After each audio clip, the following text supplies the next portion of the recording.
Last week on Wednesday, during the regional parliament sitting in Gulu City, Mityana South MP Richard Lumu was given leave to introduce his private member's bill, the Administration of Parliament Bill 2024. In his presentation to Parliament in Gulu, the Democratic Party member explained that key to this bill is the move to have the leader of opposition elected by legislators from the opposition. How to elect him by members of all opposition parties who are in Parliament, then how to remove him. This is at variance with current practice, where the leader of the party with the most opposition members in the House decides on their own. However, today, Lumu has thrown more light on his private member's bill during an engagement with the media at Parliament. He started by quashing rumours that his bill is intended to weaken the opposition in Parliament. I am sure people were scared, thinking that probably I'm taking away the power of the opposition, of the biggest opposition party, to produce the leader of opposition. That is not what I'm doing. I am simply strengthening it. I'm simply widening it. The Mityana South MP also denied reports that this move is also intended to fight against the current leader of opposition, National Unity Platform's Joel Senyonyi.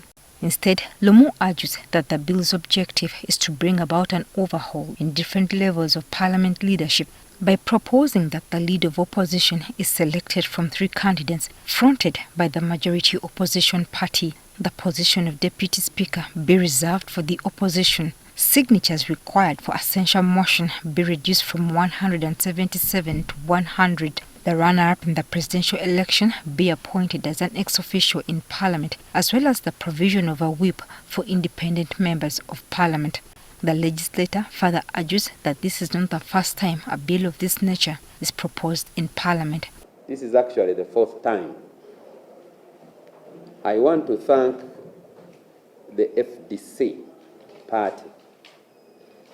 When Honorable Segona brought that amendment, it was the FDC which was the biggest party on opposition. They did not attack him, they did not abuse him, they did not malign him, they listened to him until his motion was defeated on the floor of Parliament. However, the FDC leadership in Najana Nkumbi and its Katonga Road faction have warned against this bill, stating that its proposals will weaken the opposition and the party from which the LOP is elected. Let all the opposition MPs elect the leader of opposition. It will be very easy for someone to infiltrate those opposition members and elect someone who is favorable to government. We will be defeating the spirit of the Constitution, where power is derived from the people. So it's the reason we are opposed to an amendment to tinker with a position that provides for the authority of the majority party in the opposition.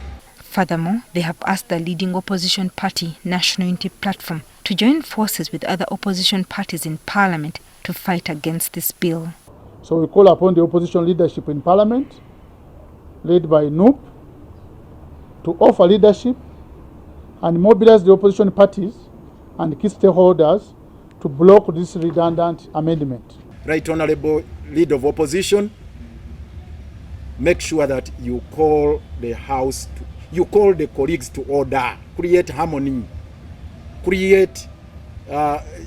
try as much as possible to unite the forces we have at Parliament, because we are talking about united forces of change.